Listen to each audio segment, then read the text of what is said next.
Hi, it's Dwyer, gamblersadvisory.com. Remember, the opinion you should follow should be your own. Just consider this video to be a second opinion from a complete stranger online. You know, when you're betting on fights or predicting fights online, you're going to be unpopular. You're going to have moments where you make a pick and people are going to feel that you're somehow betting against or picking against their culture, or that you're somehow challenging their interpretation of the sport, and that you're dissing national heroes and you're dissing boxing programs and things like that. I understand it, right?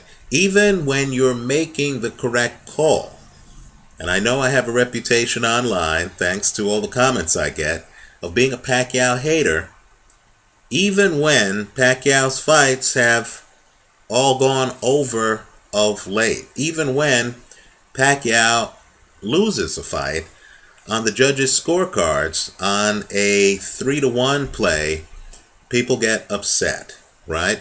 Well, right now, there is a fighter who is just a bit too highly regarded, and he's a fan favorite. So I know it's going to come across as a bit unwelcome.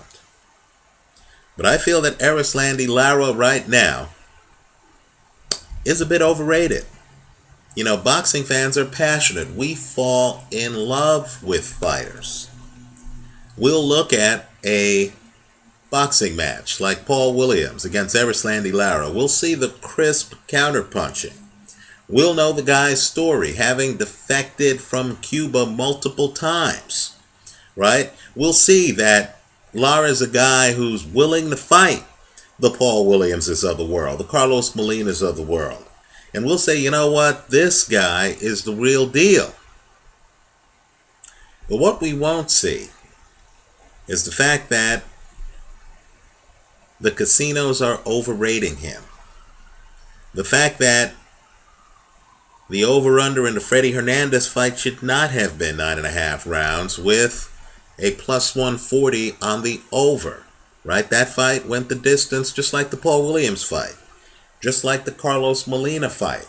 As with Manny Pacquiao, many won't piece it together and say, wow, when this guy fights higher level competition, the fights go several rounds.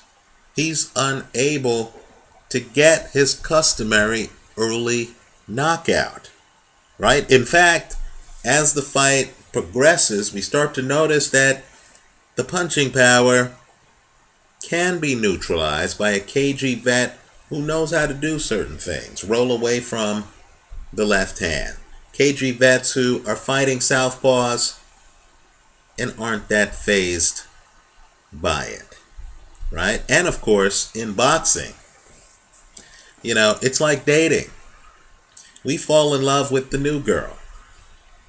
We forget the old girl, the one who was absolutely dazzling just a year and a half ago, right? New always seems better, even when the ex-girlfriend, even today, has a lot going for her.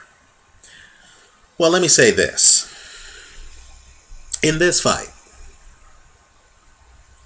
Erislandy Lara against a guy who used to be much more popular, Martirosyan, who, as I make this video, is still unbeaten, right? In this fight, I like Martirosyan to win the fight.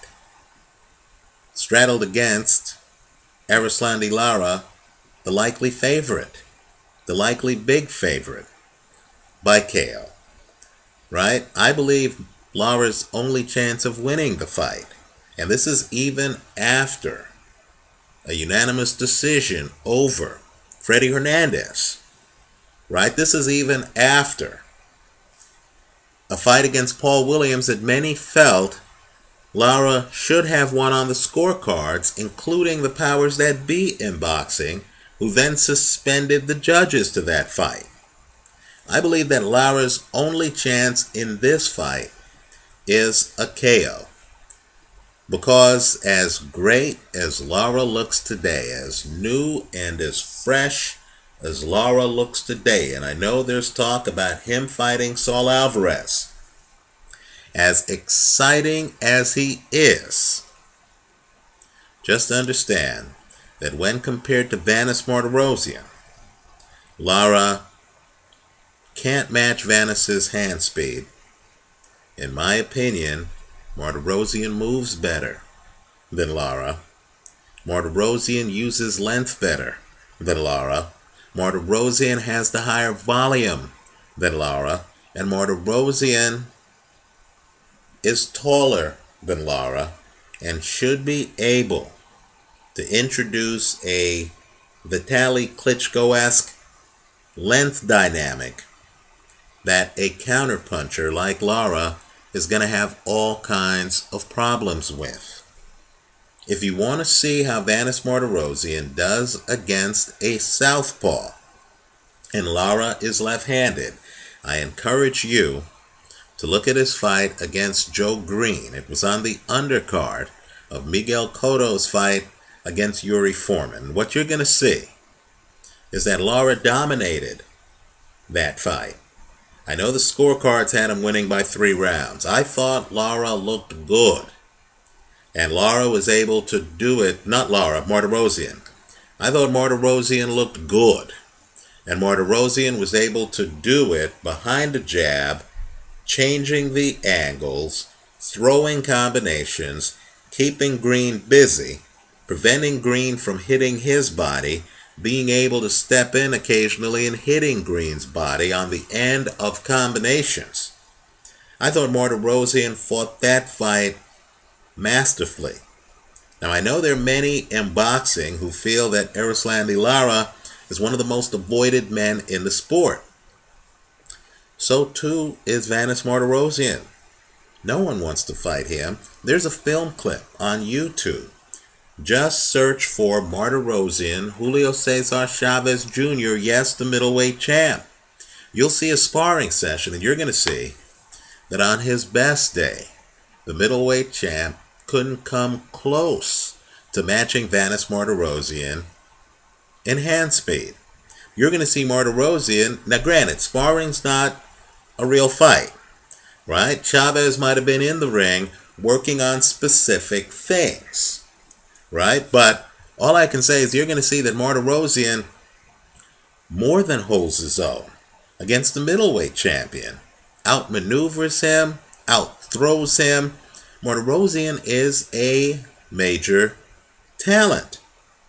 And so what I think is going to happen in this fight is I think that Lara, who's better against guys who are right in front of him, Paul Williams, right, Freddie Hernandez, I believe that Lara is going to find himself at the end of a jab with a hard time closing the distance between himself and Vanis Martirosyan, right? The only question I have on the outcome and the need for the hedge is because Martirosyan did hit the canvas in 2 recent fights, one against Kasim Uma and one against Saul Roman.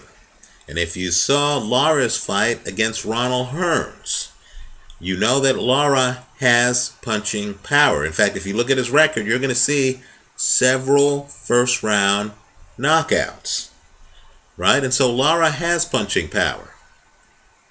But I just don't think he's going to be able to get close enough to Martirosyan, who strikes me as the better athlete, for that punching power to become a factor. To sum up, I like the underdog in this fight. I like Vanis Martirosyan to win the fight. You should get better than even money odds on that, right? Straddled against Erislandy Lara by KO. Let me go one step further. Okay? I know the public views Lara as a master technician, and he is, right? But when you look at the scoring for his fights, let's throw out the Paul Williams scoring for a second. And keep in mind, in that fight, In terms of punches thrown, it's not close, right? Williams throws literally hundreds more punches than Erislandy Lara. But aren't you a bit disturbed by the fact that there are 3 judges to that fight, and none of the 3 had Lara winning? Well, take a look at the Freddie Hernandez card. Now keep in mind, Vegas gave you greater than even money odds on the over 9.5 rounds. They were expecting a stoppage inside of 9.5 rounds, right? Take a look at the scoring for that Freddie Hernandez fight. Aren't you a bit troubled that one of the 3 judges in that fight had it razor close? I mean, is it possible? Isn't the problem with counterpunching the fact that Lara might be throwing such low volume in some rounds that some judges don't give him the round, right? Is it possible that the public might be more bullish on Lara than some of the judges in Lara's own fights? And if that's the case, even if the guy's a master, even if the guy is patiently waiting to throw a straight left hand, isn't it possible that the guy might be waiting too long in the ring? That the guy might be too patient in the ring? The Paul Williams fight, all I'm saying is if you're fighting Paul Williams and he's the favorite, and you understand he's the favorite, and he's throwing more volume than you, wouldn't you realize that you need to throw more volume just to convince the judges? I think Lara might have a problem with exactly the kind of fighter that Vanes Martirosyan is. Martirosyan throws more volume than him. Martirosyan does it from farther away. Is Lara going to be able to cut off the ring on Vanes Martirosyan? Keep in mind, too, of these 2 guys, Martirosyan is the one with more pro fights, more wins. It's Martirosyan who's the unbeaten fighter. I like Martirosyan to win the fight. I believe the most likely outcome is Martirosyan wins the fight, straddled against, hedged against, whatever you want to call it, Lara by KO. Take a look at that Martirosyan Green fight. Green, a southpaw like Lara. It's an eye-opener how good Martirosyan looks in that fight. Also, what I want you to consider doing is compare and contrast Kassim Ouma against Vanes Martirosyan. Tough, gritty fight versus Kassim Ouma against current middleweight champion Gennady Golovkin. Right? What you're going to see, in my opinion, is that Martirosyan actually does better against Ouma than does Gennady Golovkin. Let me also point out, too, that that's Martirosyan against a high-volume opponent. And he's still able to control that high-volume opponent against a low-volume counterpuncher who's relying on angles and who wants you right in front of him. I actually believe Martirosyan might even look better than he did against Kassim Ouma. Let me know what you think. I like Martirosyan to win. That's my base bet. The hedge is Lara by KO. Let me know what you think. I understand Lara has never lost a decision except for the questionable Paul Williams decision, right? I just think he's going to find himself having a problem with Martirosyan's length and movement. I hope you leave your comments for me here online. Visit us at gamblersadvisory.com. Thanks for watching.